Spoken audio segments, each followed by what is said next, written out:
Good morning. If you're awake, welcome to Pod Up with Matthews in the morning. Well, It's a early Tuesday morning edition. Congratulations to the Southeastern Conference LSU Conference, there Tigers. SEC wins another one, baby. You're welcome. You're welcome, everybody.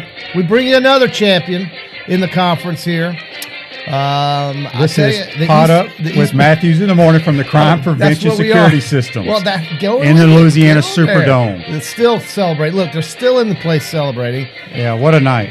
What a night. And, so let them cancel class for the rest of the week. I mean, they can add a few days at the end of the semester. College should be fun anyway. And so congratulations to Louisiana State University, fourth title in the AP poll era. Fourth team to go 15-0 or better in college football history. First one ever in the SEC. And the first one ever in the SEC. And certainly a quarterback, a Heisman Trophy winner, who just now completed the single greatest season in college football history. Hands down. And, when you throw 5 touchdown passes with no interceptions, you're down 17-7. You got fans everywhere wondering what's going on.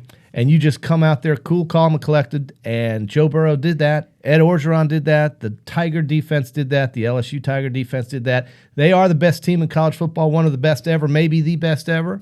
I hate saying it, but it's true. You look at what they've done, the teams they have beaten, the schedule that they played, and the way they won football games, QB, dominating Oklahoma and beating Clemson by 17 points in the national championship game, literally on their home field. And listen, it's kind of weird. It's ironic that they've won 4 national titles all in that same building, but good for them, and the party will roll on for the week in New Orleans. No doubt about it. We will discuss, obviously, what happened last night. We'll also, around 8:20 this morning, we'll be joined by Parrish Alford, who covers Ole Miss for the Daily Journal in Tupelo, Mississippi. We're going to get his thoughts on Lane Kiffin and also his thoughts on Ole Miss plays here in the Exactech Arena tonight against the Florida Gators in basketball. But again, this is Matthews in the morning. That's John Cornell. I'm Shane Matthews. We're coming to you live from the Crime Prevention Security System Studios, large enough to serve you, small enough to care. If you want to get involved with the program, you can text us on the Titan MRI text line. That's 352-353-7465. My take on the game last night, JC, I couldn't believe the athletes at the skill positions on both teams. Yeah. I don't think you'll find 2 better teams with receiving cores like those guys have. Yeah. 2 of the best college quarterbacks you'll ever seen. I think Joe Burrow is the best college quarterback I've ever seen. What he's done this year is just remarkable. Yeah, it is. 60 touchdown passes. 60. He beats the record. He eclipsed the record for college touchdown passes, or for touchdown passes in a single season. It is crazy. We've talked about this before. His completion percentage off the charts in the mid 70 percentile range. He and those coaches in the booth and that team with those players could not have had better chemistry and could not have had better results. So they win. Congratulations. They'll be talking about it for forever in Louisiana. And that state got a big one. I mean, those fans there will basically give he and every player on that team, but certainly he and Ed Orgeron, the key to the state for the rest of their life. They love him. Well, they should. I mean, Coach O, you got to love Coach O, whether you like him or not, whether you like LSU or not. What he's done in year 2 there, he really does know coaching. The thing I love about him, he's always been a defensive line coach, and they showed him coming out of the tunnel, for pregame warm-up. Oh, he's usually head coaches go stand at midfield, shake hand with the other head coach. He's down in the corner of the end zone, working on the fundamentals and warm-ups with the defensive line. That's all he knows. Give him credit. He turned the key over to Joe Brady and Ensminger. Offensively, they made a huge change, and it paid off. I mean, I'm telling you, I don't know if I've ever seen skill guys as good as what LSU put on the field this year in college football. Yeah, and Clemson had them too. I mean, they've got dogs everywhere, and it is incredible to have that kind of talent all on one field. And it's obvious that they were the 2 best teams in college football. It's obvious that the gap between I would throw Ohio State close in that category this year anyway. But the gap between those three teams, especially the two that played last night, and everyone else is pretty obvious. So, give them credit. They are the champions. They'll be losing players now, so we'll see how they rebuild that team with some of those skilled players that you talked about who will be playing on Sundays. Speaking of text line, here on the Titan MRI text line, we got a text here. Says, Daryl says, from Green Coast Springs, says, glad the national championship's back in the SEC. Guys, do LSU lose a lot of players this coming year besides Joe Burrow? And in y'all's opinion, is Joe Burrow the best quarterback you two have ever seen? Well, I'm going to answer your first question about the court. He is the best college quarterback I've ever seen, and especially the year he put together. Your second question, do they lose a lot of people? A lot of their skill guys, Burrow's going pro. He has to go pro. He's a senior. A lot of their skill guys have an opportunity to come back. They also have been in school long enough to go into the draft. I believe the one skill guy that has no choice is Jamar Chase. He has to come back. He hasn't been at school. He's only been there for 2 years. But they're gonna have great players, as well as Clemson. A lot of the so-called experts out there in college football believe Clemson will be a better football team next year because they have a ton of people coming back. So you can go ahead and put the Clemson Tigers in the 14 playoff for next year. In that conference, why wouldn't you? With that quarterback, that coaching staff, and that talent. In the game last night, I think the biggest glaring stat for me in that game, and it was a very uncharacteristic quality of Clemson Tiger football, but they were 1 for 11 on third downs, and they had very long third down attempts. I mean, those were not 3rd and 2s. So that was the biggest, one of the most glaring stats for me, because Clemson, didn't they always convert third down? And they did not do that last night, and the LSU defense really made some great adjustments. I thought Patrick Queen, their linebacker, had a tremendous game last night. Chason and Divinity were very good. They had big impacts on the game. Lawrence, a great quarterback, but he was only 18 of 37 for 234, and he had no touchdown passes, although that pass to Higgins should have been allowed to be a touchdown because I didn't see offensive pass interference but it was called by the Pac-12 crew that was on the game.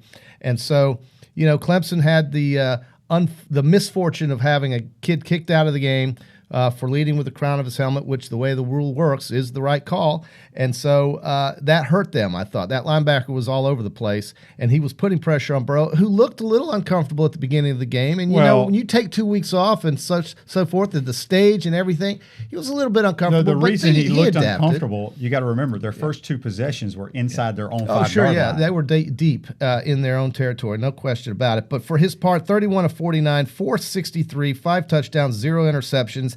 And he also had 60 yards running the football. I thought one of the biggest plays in the first half was 3rd and long on the quarterback draw, a design play that got that first down to where he got out of bounds before the touchdown pass, which was another perfectly thrown ball. Even on the drop that Chase had in the end zone, the ball was exactly where you had to put it. And that's what he does so well, is that he is an accurate and incredible passer, and the NFL scouts have to be drooling, and good for Cincinnati. Well, I'm sure a lot of these NFL scouts will pick and choose what they like about him. They may complain about his arm strength, but I'll tell you this. He's got the arm strength. He's got plenty of what you need to have to play quarterback in the National Football League.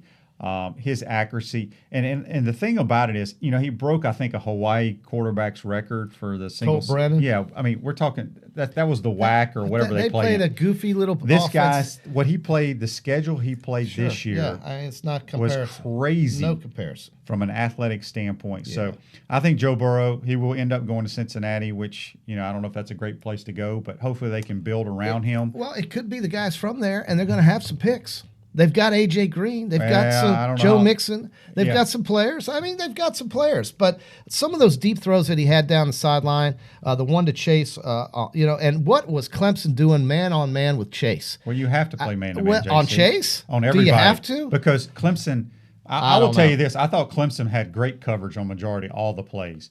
But you cannot play a guy like him in zone and let him pick you apart. Well, to put 2 of them on there.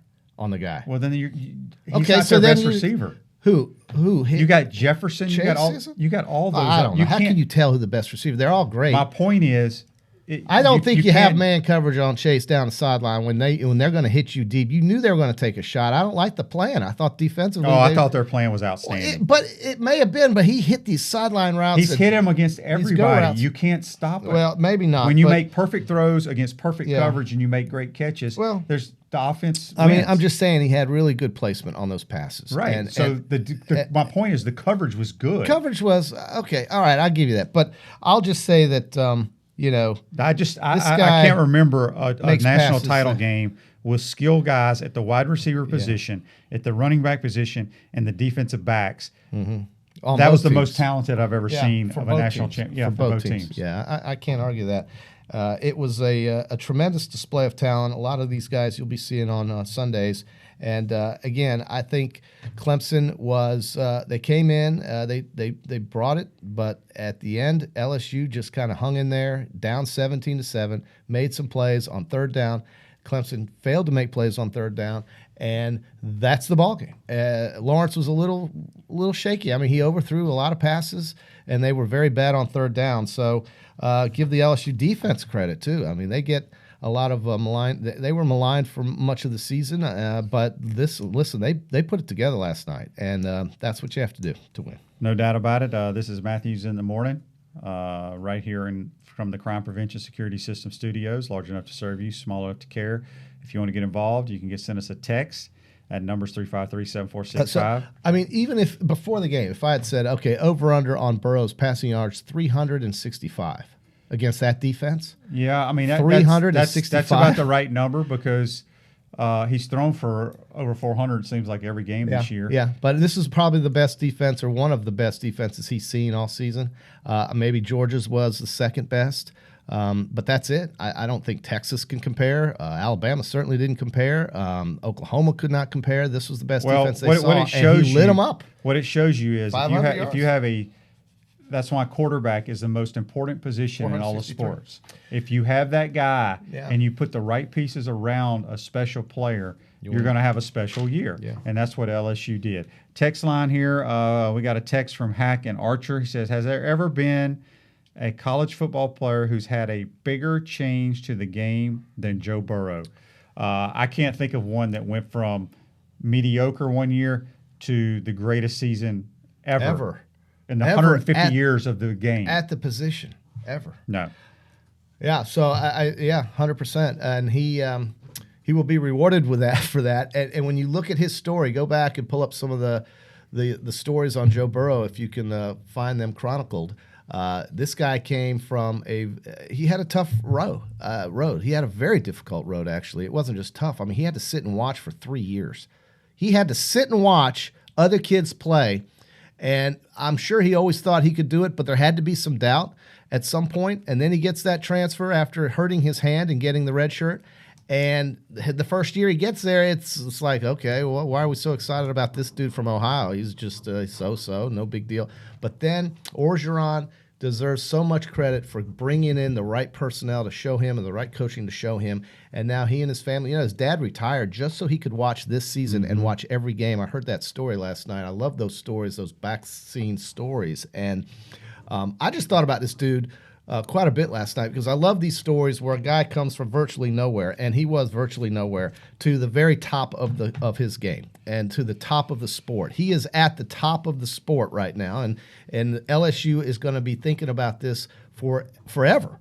And so you make an impact like that on a school and on a state and on a team, you've got the key to their hearts forever. And I'm not overstating it. Joe Burrow is going to be, he's the next Archie Manning, or the next Archie Manning in Louisiana. That's who he is, right? I mean, wouldn't you say Archie Manning's the biggest guy in Louisiana? One of the biggest sporting figures? He is, but I don't know why, because he played Mississippi. True. The Saints were horrible. They were horrible, and he was an Ole Miss guy, but still, he's Louisiana, and that's where they're from. And what's interesting about the Joe Burrow story is, 2 years ago when when Dan was hired, there was talk about Joe Burrow transferring to the University of Florida, because of his ties and the same kind of system what Urban ran at Ohio State. Yeah. But I don't think he ever took a visit here. I'm not 100% sure on that. But, it goes to show you, okay, what would have happened with Joe Burrow if he would have decided to come to Florida. How would his future had unfolded? But he made the right choice. Yeah, he did. And I look at how decisions are made and how they affect your future. And one kid I can recall is when John Brantley went to Texas and then came to Florida. And I wonder if he ever thinks about, and I've asked him this, do you wish he had stayed in Texas? Well, he never went to Texas. But he could have, is what I'm saying. He could, yeah. And so for all intents and purposes, he could have gone there, so he was there if he wanted to be. But he chose Florida instead and played for Urban Meyer. And so, and look, Joe Burrow is just he's just a 20, what is he, 22? He's young. That's the thing. We forget about this, the fact that these kids are basically just able to start drinking. And what does that matter? Well, it shows how young these people are and the accomplishments that they make on a stage that big. There's big money in college football, and a lot of people are making it. He's fortunate enough to be one of the few guys that will be able to leave that sport and advance to the next level and make a lot of money. He's one of the few. And so congratulations, because this time last year, he was nowhere near the status or the level that he is now, but he had to do it and put in the work, and he had the fortune of having guys, coaches, and teammates that helped him get there, because you can't get there without all of that in football. I mean, if he didn't have those players around him, I don't think he would have put up the same numbers. Absolutely not. Right, and if he didn't have that coaching staff, which we saw the year before, he's not doing anything. That's what I just said earlier in the show. Yeah. When you have a special person at the most important position in all of sports, which is the quarterback position, you surround them with great athletes with great ball skills, you're going to put up great numbers if that kid understands the system and plays at a high level. And he played at the highest level we've ever seen. No doubt.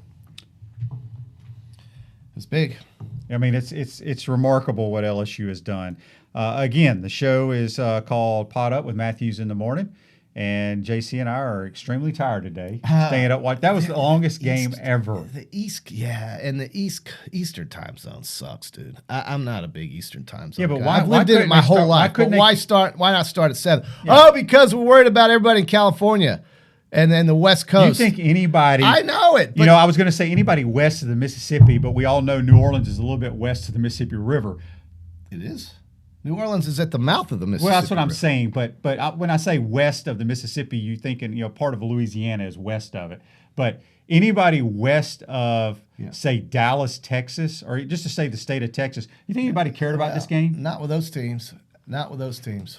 We're going to take a quick time out here on Pot Up with Matthews in the Morning. We'll be right back.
back. It's Pot Up with Matthews in the Morning. That's John Cornell, Shane Matthews coming to you live from the Crime Prevention Security System Studios. Large enough to serve you, small enough to care.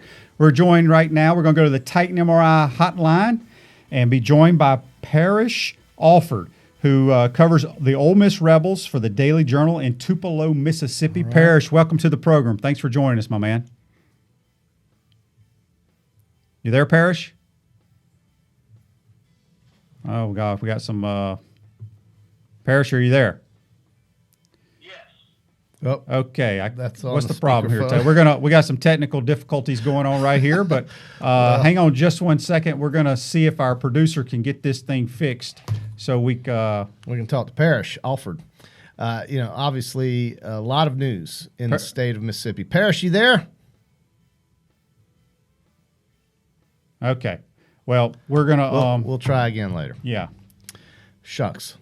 I was gonna have a interesting. Well, listen. A lot of things happened this week in the state of Mississippi in the last 2 weeks, and college football will never be the same. That's for sure.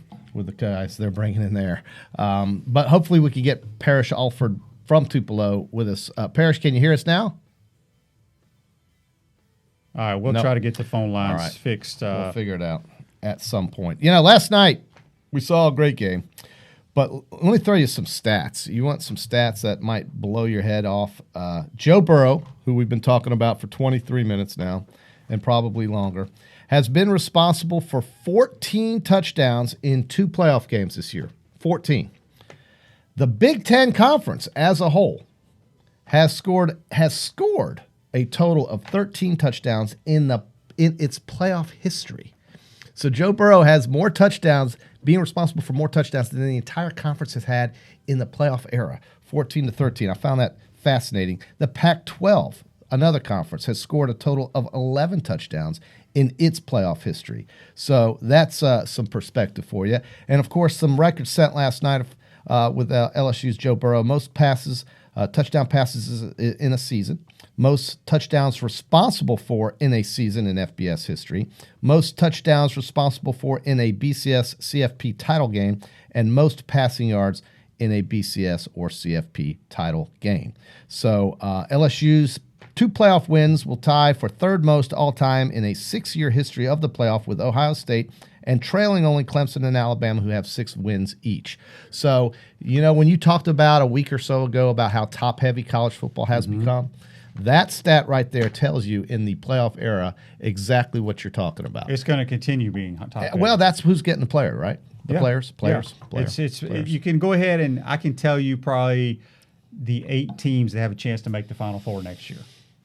Yeah, and maybe not just next year, but in the years ahead. Let's see if Parrish Alford is with us now. Is he with us now, Taylor? Let's see. Parrish, you with us? Hello? Yeah, we don't know what's going on. Listen, a lot of partying going on last night in New Orleans. Maybe the phone lines have been trampled upon at the junction boxes, because if that is even true, that game last night, it reminded me of. Do we have them now? No. Okay. All right. Well, we're gonna move on, bro.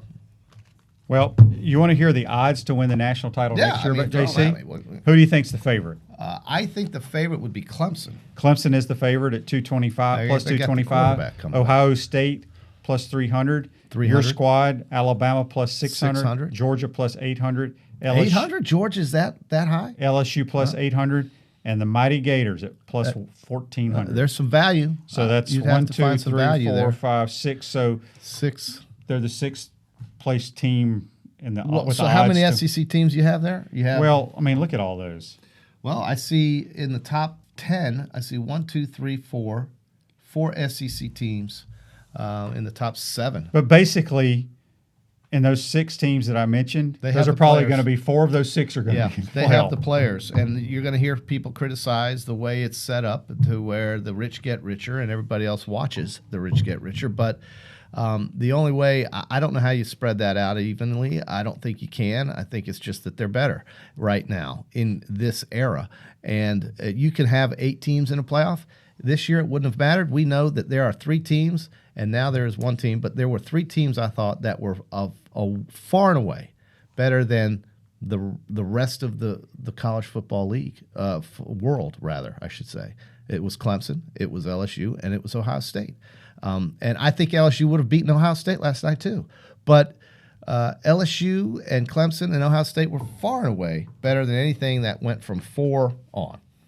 No, I agree with that. I mean, look, Florida played LSU tough in Baton Rouge. Yes, they did. Alabama, for what you can say about it, had a lot of yards on LSU. They had more yards than Clemson did, and they had more touchdowns. So there are a lot of teams that played and competed with. Auburn led them in the third quarter. So, they had some tough games. Let's just not say it was a walk for LSU. But at the end of the day, they covered and they won. Or they won and they covered. And they had the best player. And they had a coach that just had magic this year. And, he had a great year coaching as an interim coach at USC before Clay Helton got there. And he won something like 10 games that year, and they let him go. And that's okay. I mean, he was waving that big Trojan sword at the end of their season, and he was doing the fight on. He's that kind of guy. But he was at Southern Cal, and they just told him to hit the road, and they brought in Clay Helton. So, congratulations to LSU. I don't know what you're going to say about it. I don't know much more you can say, not being in Louisiana. LSU punted on 4 of its first 5 possessions, QB, as we talked about their slow start last year, but they still ended up putting 28 points on the board and had 359 yards at halftime, and they punted the ball on 4 of their first 4 possessions. So, and you said the field position mattered there, and it did. But it was terrible field position. But look at what they still ended up with by the halftime. Well, they're as explosive as offensive as I've ever seen. Yeah. We're going to switch gears for a few minutes and talk about tonight back in the Exactech Arena, O'Connell Center. The Ole Miss Rebels travel here to play the Florida Gators. Ole Miss comes in at 9-6. You can see that game on ESPN2 at 7 o'clock. Kermit Davis has a pretty athletic team, very guard-oriented, with Tyree and Schuler, 2 outstanding guards. Big opportunity for I think Florida bounces back tonight due to our interior presence. I think our height, our length will give Ole Miss problems. It's crazy. And we talked about this on yesterday's program. How many text messages? I'm at the grocery store, people complaining about Mike White and the Gators. I mean, they're 10-4. Or They 10 are and 5. 10-4. 10-5, 10-4, something. I'll tell you right now what I think they they're are. 10-5. Okay, they're 10-5. And then I've had people. They will make the NCAA tournament, but then I've had people say, "Well, shouldn't Florida basketball have a higher goal than making the tournament?" Right. Well, first of all, you can't have any higher goals if you don't make the tournament. That's all. 10-5. That's every team's number one goal before the season starts. Make the NCAA tournament, because then you're in the dance. Yeah, you have a chance, at least that way. Gators 10-5. They're really a team that is still. I thought last week they had turned the corner with that comeback against Alabama and a convincing win at South Carolina. But when you travel on the road, and we talked about this before, it does have a tendency to sometimes bring out the worst in you for whatever reason. Well, and give Missouri credit, man. Those guys came to play. Well, they made shots. They made shots. did. When the team makes that many shots, you can't win. No, really. It's tough. It was tough for the Gators that night. But they go in tonight as 11-point favorite, and they're at home again. And with the next 2 games, are the next 2 games? Yeah, they play Auburn here Saturday. Yeah, so a great chance to go to 4-1 on your home court. Or at the very worst, 3-2, but you need to beat teams like an Auburn. You need to have a signature win on the schedule. What would you say their signature win is right now? Xavier. Yeah, probably so. And then they will have Baylor rolling in here soon. And Baylor is a team that just got done waxing Kansas on their home court to where, in my mind, they're the number 1 team in the country. If you looked at it today and took a snapshot, because I think they are every bit as good as Gonzaga, who is out there in the far northwest, and who knows how good they really are. They're very good. I'm sure, but look at what Baylor did to Kansas, okay? And I think that's the best win of the year for any team right now. Yeah, I agree. College basketball, I don't know if I've ever seen it as crazy as it is this year. You want to, in that case, I think you really have to hope that by the end of February and the beginning of March, your team's starting to really kick it in now and start to play the best basketball of the season, because during the season it's such a grind that sometimes you have a bad week and then you have a great week, but really nothing's decided. I'm starting to figure that out. Well, home court in college basketball is so important, and it fascinates me because like I told you on Sunday, doing stuff around the house, getting ready for the football playoff games, I had the TV on, and Michigan State, who was the preseason number 1 ranked team, they're ranked 8th now. They got hammered. They got beat by 29 They got by a team that's 500. So it just goes to show you the home court is so important in college basketball. Yeah. I think Florida tonight comes out. I think they score a lot of points. I think it'll be like a track meet. There have been a lot of people complaining earlier in the year, because Florida was kind of a slow you down, play defense, win 50-something or whatever, 60-something, whatever. They've been scoring more points, but the other team has done that as well. So I think they find a way. They bounce back tonight. Mississippi is a team that's lost 3 straight. They dropped their last game at home against Arkansas by 76-72. They also lost at Texas A&M, and where they only scored 47 points, and they only scored 54 at Wichita State on January the 4th. So they're kind of slumping right now, having lost 3 straight games, and this is not an easy place to come play in the middle of the week when your team is struggling. So hopefully Florida can get back on the right path. Oh, we have more technology here. Here we go. Let's try it now. How about it? Do we have Parrish? Parrish, are you there? Technical difficulties still. Well, here in Bedrock, we just haven't figured out how to connect the stones and the wires, but we, by God, will on the MRI. Titan MRI hotline. Titan MRI. I mean, I don't know. We've had Andy Staples. We've had just one of those days. Maybe they're partying so hard in Baton Rouge that or not in New Orleans. And Baton Rouge. You don't think Baton Rouge is on fire right now? Yeah. They're jumping in the Mississippi River, my man, off the bridge. And they're going. Would you be doing that right now? Probably not. But class is, if you think nobody's going to class right, today. So they'll just cancel school for the week and celebrate. God bless them. That's what they do over there. It would be akin to maybe, I guess, a smaller version of what they're experiencing over there would be if Florida was able to pull it out and win a national title in Jacksonville, maybe. No, next year. You know where the national title It's is? in Miami, but that's 5 hours away, 4 hours, whatever. Yeah, I guess you would say they're Tampa. But I would say it's Orlando, like Jacksonville. Sure, yeah, and tearing the town up. There are so many. Plus that state is primary LSU. In Florida, you have FSU, Miami, you have UCF, you have USF, you have FIU, you have FAU. But Florida is the landmark institution here, right? And so there's more Florida fans in Florida than any other school. It's not even close. And there's more Florida fans probably in the nation than most schools because of how big the alumni base is. So if Florida were able to get to this position, you could say the Jacksonville Landing's on fire and school is canceled. My kid would love that. He's a Gator, and my youngest. And so I think with the way they're playing, 11 wins this year. They had a big season the year before. Listen, well, speaking of that. You never know, man. Speaking of that, since we... What if Trask becomes the next Joe Burrow? But I'm just saying, well, listen, they could catch fire and win the East. That would be a great start. So JC, right now, what is today, the 14th? I think. I don't know. Who's your Final Four college football for next year? Throw it out there. Throw it out there. Well, I got to say Clemson and Ohio State, without a doubt, have the inside track, right? I mean, look at how they dominate their conferences. Look at how there's really no challenger to them in their conferences even going forward. In the way too early, let's pick the Final Four for next year. I start with those two. Mm-hmm. And then in the SEC, I think there's 4 teams that could come out of the SEC pretty easily, and you could make an argument for at least 4 teams to come out of this league. I think you have the 2 in the East with Florida and Georgia, and I think you have Alabama and LSU in the West. And I'm not putting Auburn in there because they lose all the time. They lose 4 games every year, and their quarterback is not the kind of guy that's going to win a national championship for you. Could Alabama's next quarterback be that guy? Sure he could. Steve Sarkisian is not going anywhere. I think it helps them. And I think they recruit to where their defense will be better, and they will be a challenge to LSU like they typically are every year. So I think those 2 teams in the West, and I think obviously Florida and Georgia in the East, one of those teams, maybe 2, but one of them certainly I think will get in. So that gives you 3. And then the 4th team would be maybe one of the others that don't make it out of this league. Or you could make the case for somebody out of the Big 12.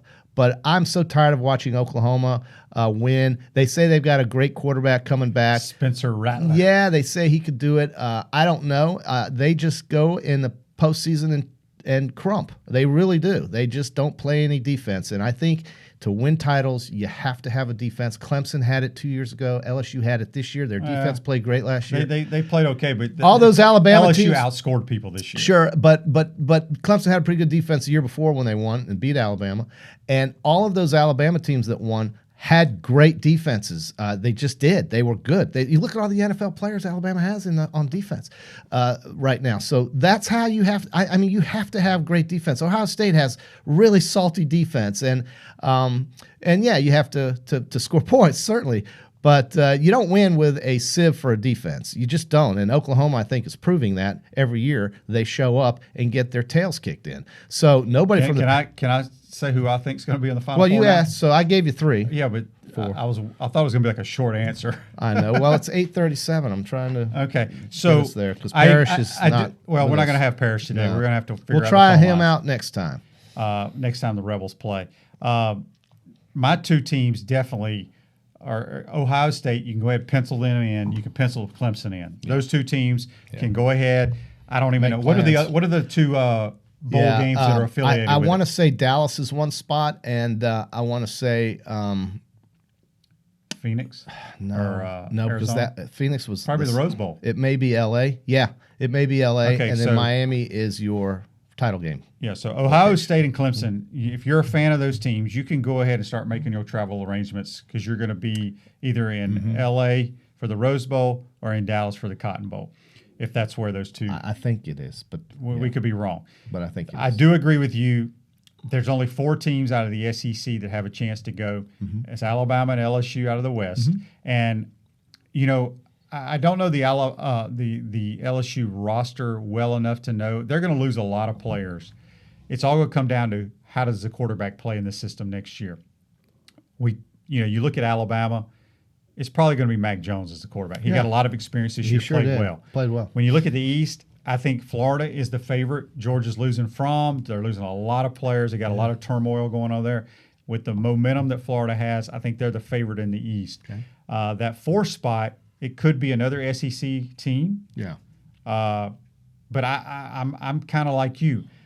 Oklahoma, if I'm on that committee and I'm sitting there next year in late November and we're trying to decide, is it going to be Oklahoma, another SEC team, possibly another Big Ten team, let's say Penn State or someone, Michigan, someone like that. I just don't think you can go Big 12 anymore. Is Erlinger coming back for Texas? Yes. You know? See, I kind of want to think them.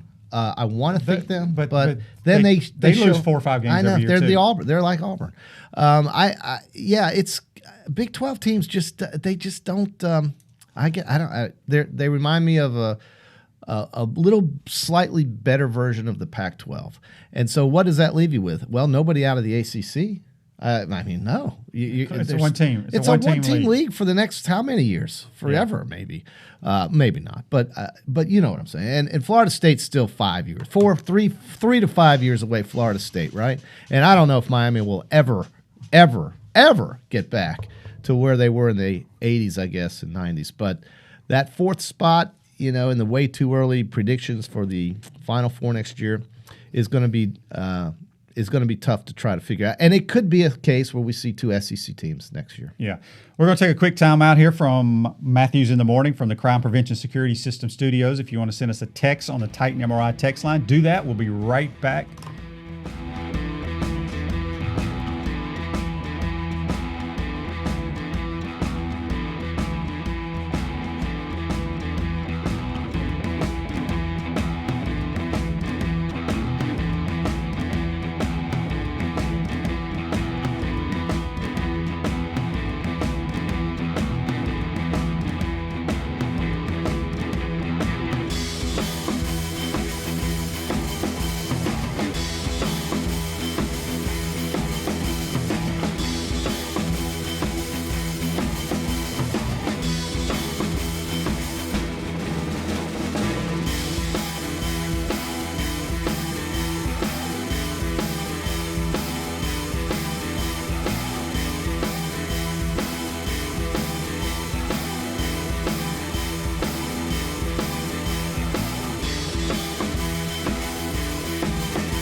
Welcome back. Pot Up with Matthews in the morning from the Crime Prevention Security System Studios. Large enough to serve you, small enough to care. Hey, are you there?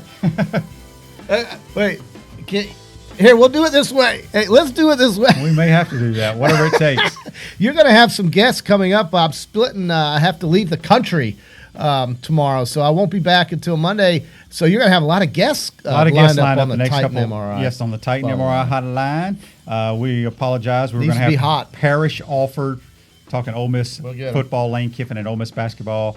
We'll get him on the program at a later date. I failed to mention, JC, guess where the HBC is this week? I think he's out west in the islands somewhere. He is. He's in Hawaii. Yeah. He's out there for like 8 or 9 days. Coach Spurrier is coaching in the Polynesian Bowl. It's a high school all-star game out there. He's coaching against Frank Beamer. I want to say the game is televised Saturday on CBS Sports Network. Sports Network. Yeah, it's a cable channel. You know what's interesting, because I talked to him during our podcast was it this week or last week? During the one you have with him? Yes. Yeah. Which we're done. We only do it during football season, but that was our final edition. Okay. They can only play one defense in this game. They can only line up and play cover 3, and you can't blitz. He says it's flag football. He goes, we're going to find out what the Polynesian Bowl passing record is, because we're going to break it. And I can promise you they will break it if they play cover 3 the whole game. It's going to be the Winnipeg Blue Bombers and the Edmonton Eskimos. I mean, that's what you're looking at, passing. Well, I'm not sure how great Canadian football Frank Beamer's game. team's going to be throwing the ball. Well, yeah. Frank Beamer, wow. Coach Spurrier's kid, his quarterback is going to Clemson. He's a stud. Wow, that's a shocker. Clemson gets another one. Hey, we're here Monday through Friday from 8 to 9 o'clock every morning. Pot Up with Matthews in the morning. I'm John Cornell, and we have some fantastic sponsors that help us make this work. And some of them include, of course, Radware promotional materials, including these wonderful cups that we use. And speaking of these cups, I know a lot of people were involved with our scoring contest last night for the national title game, sent their scores to our website, potupwithshane.com. Yeah. Our staff will look and find out who had the correct score, and they will contact you, get your address, and you will get a Yeti-style cup from our friends at Radware. I'm glad you mentioned the contest, because we do have those. And we have a contest tonight. We have a contest pretty much every day. Florida game. The score of the Florida Ole Miss basketball game.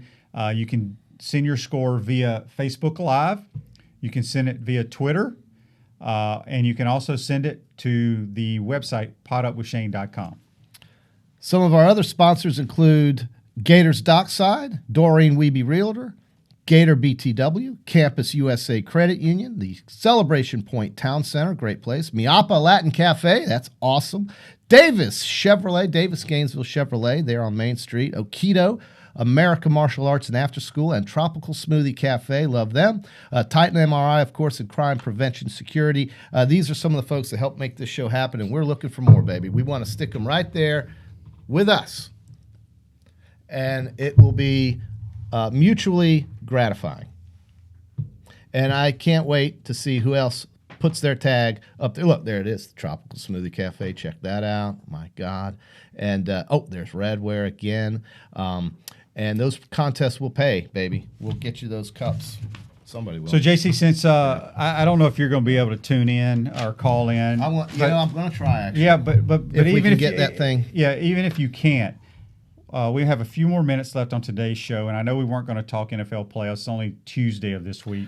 Yeah. Who do you think wins this week? I really do love the way Tennessee's playing, but I think it comes to an end because even though they've beaten Kansas City once, so did Houston. We all saw what happened. Kansas City reminds me of LSU. They're a team that just keeps coming and keeps coming and keeps coming, and it's the only thing that I think that stops these teams is the clock. When it's not running at the end of the game, they're done. And that's it. Because, I mean, who's stopping them right now? And now maybe Tennessee has a plan. They certainly did it to Lamar. So I'm not saying that Yeah, those but Titans we're not going won't to do it. compare Lamar Jackson as a quarterback to Pat Mahomes. Yeah, I think Kansas City wins. I think over there in the NFC, you're looking at the 49ers, who are having a season that reminds me of LSU's in that they were a team that's come out of nowhere. And I wouldn't necessarily say LSU came out of nowhere. They're always a threat to win. But the 49ers were in the toilet, and Garoppolo stayed healthy. And Kyle Shanahan had some real good players on defense, specifically on that line that you talk about. And boom, there you have it. I think it's San Francisco and Kansas City in what should be an awesome Super Bowl in, where is it? The Super Bowl this year is in Miami. So Miami gets it again. Wow. Okay. So JC, we're going to switch back to college football. They named the top 11 college football players of all time. Were honored at halftime yesterday. Are you surprised at anybody on that list? No, I mean you can throw those names in there. Of course. I mean, we'll tell you right now because if it's Roger Staubach was 11, 10 Gale Sayers, 9 Barry Sanders, 8 Dick Butkus, 7 Earl Campbell, 6 Red Grange, Jim Thorpe is at 5, Archie Griffin, 2-time Heisman winner at 4, Bo Jackson from Auburn 3, Herschel George at 2, Jim Brown, the number 1 player of all time. Of that list, I never saw Jim Brown play. It's because of my age, I guess. Red Grange, I don't even know what school he went to. Earl Campbell was probably the best running back that I saw play before Herschel Walker. And Barry Sanders was somebody you couldn't tackle, much like Gale Sayers. Roger Staubach, just tremendous.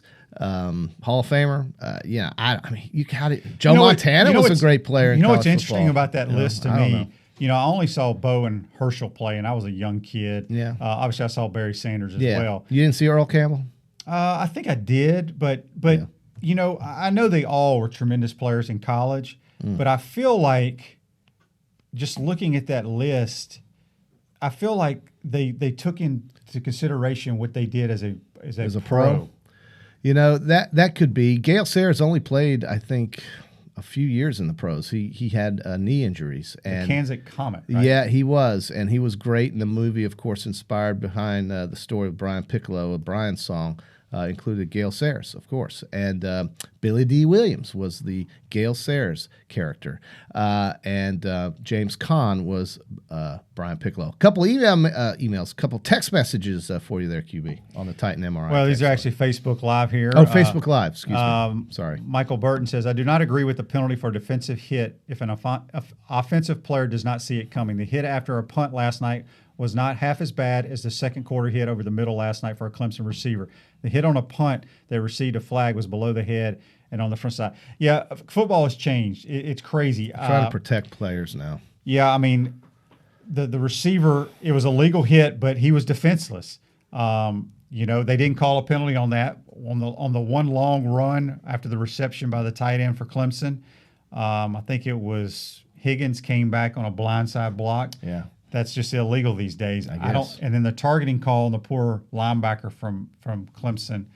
Well, by rule, yes, but it's the crown of the helmet. Everybody was talking about helmet to helmet. It wasn't about helmet to helmet. It was about leading with the crown of your helmet, and that's not allowed, evidently. So it's tough for that kid, man. He played well, and he was an important part of the Clemson defense, just as the Ohio State kid was an important part of their defense in that semifinal game. But, I mean, I think they called it right if you're going to go by those specific rules. No, by the rules is correct. Review this. How can they not call it right? Football has changed, and a lot of people don't like some of the new rules. I agree, but that's just the way of the world. On tomorrow's program, we're going to have Brent Beard breaking down the national championship game, also looking forward to what lies ahead for college football. I mean, there's something you can talk college football every day. Well, and we have another signing day, maybe not as big as the first one, but it's the regular signing day, first Wednesday in February that's coming up in a few weeks.